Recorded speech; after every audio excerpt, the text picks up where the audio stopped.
وَالْبُدْنَ جَعَلْنَاهَا لَكُم مِّن شَعَائِرِ اللَّهِ، اور قربانی کے اونٹوں کو ہم نے تمہارے لیے شاعر اللہ میں شامل کیا ہے، یعنی اللہ کی نشانیوں میں سے ہیں، خصوصاً وہ اونٹ جو حج کے موقع پر ہدی کے طور پر بیت اللہ کی طرف لے جائے جاتے ہیں یا قربان گاہ کی طرف لے جائے جاتے ہیں۔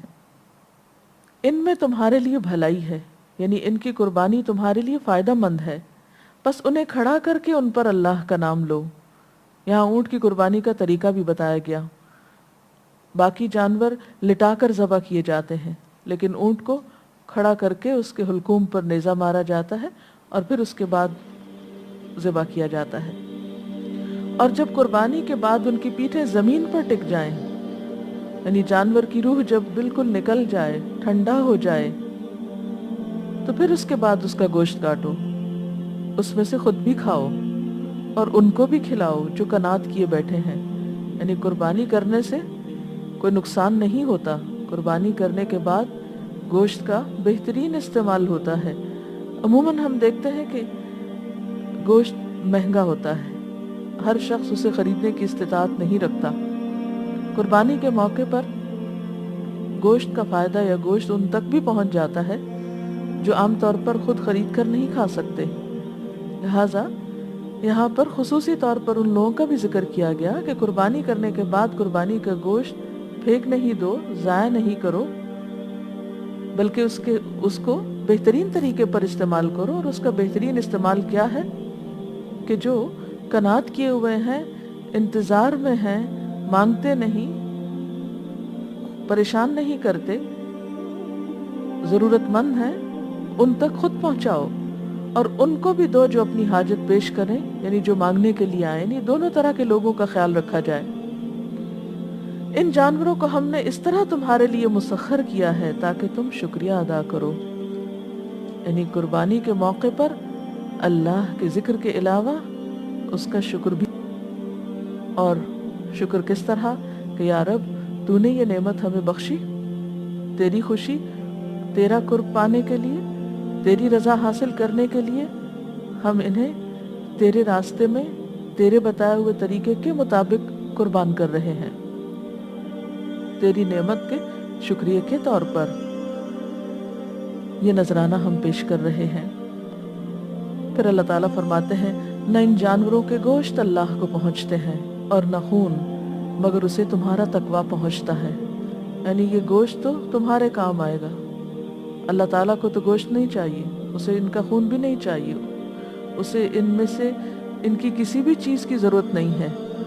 ہاں، وہ اس سارے عمل میں یہ دیکھ رہا ہے کہ تمہارے دل کی حالت کیا ہے، تمہارے جذبات کا عالم کیا ہے، اور تم کس خوش دلی کے ساتھ یہ کام کر رہے ہو۔ اس نے ان کو تمہارے لیے اس طرح مسخر کیا ہے تاکہ اس کی بخشی ہوئی ہدایت پر تم اس کی تکبیر کرو، اس کی بڑائی بیان کرو، اس اللہ کا شکر ادا کرو جس نے تمہیں دین میں یہ طریقہ سکھایا، شکر ادا کرنے کا طریقہ بتایا۔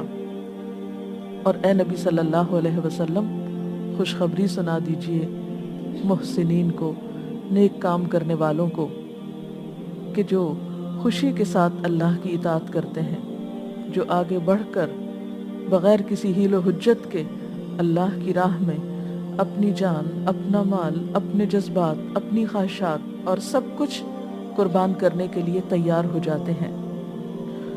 تو قربانی کے بارے میں قرآن پاک میں بنیادی طور پر یہ آیت ملتی ہے، اس کے علاوہ بھی کچھ آیات ہیں۔ سنت رسول صلی اللہ علیہ وسلم میں بھی قربانی کے بارے میں ہمیں بہت سی ہدایات ملتی ہیں، اور اس کا اندازہ ہم اس سے لگا سکتے ہیں کہ قرآن و سنت میں قربانی کے لیے کئی الفاظ استعمال ہوئے ہیں۔ مثلا منسک کا لفظ آتا ہے، اضحیہ کا لفظ آتا ہے، اسی طرح نحر کا لفظ، قربان کا لفظ۔ تو یہ تمام الفاظ اس بات کی نشاندہی کرتے ہیں کہ یہ طریقہ جو حضرت ابراہیم علیہ السلام سے خاص طور پر شروع ہوا، اور جن کے طریقے پر یا جن کی سنت پر عمل کرتے ہوئے ہم قربانی کرتے ہیں، وہ ہمارے دین میں اور ہماری اس شریعت میں بھی بہت اہمیت کا حامل ہے۔ نبی صلی اللہ علیہ وسلم نے قربانی کرنے کی بہت فضیلت بھی بتائی ہے. حکم ہے کہ جو شخص قربانی کا ارادہ رکھتا ہو پھر وہ قربانی کا چاند نظر آنے کے بعد اپنے ناخن بھی نہیں تراشے، اپنے بال بھی نہیں کاٹے، اور پھر کب کاٹے؟ جب قربانی ہو جائے. قربانی سے اگرچہ ہمیں آخرت کا فائدہ ہوتا ہے، اجر و ثواب ملتا ہے، لیکن دنیاوی اعتبار سے بھی قربانی کر کے کچھ ضائع نہیں ہوتا، کچھ نقصان نہیں ہوتا.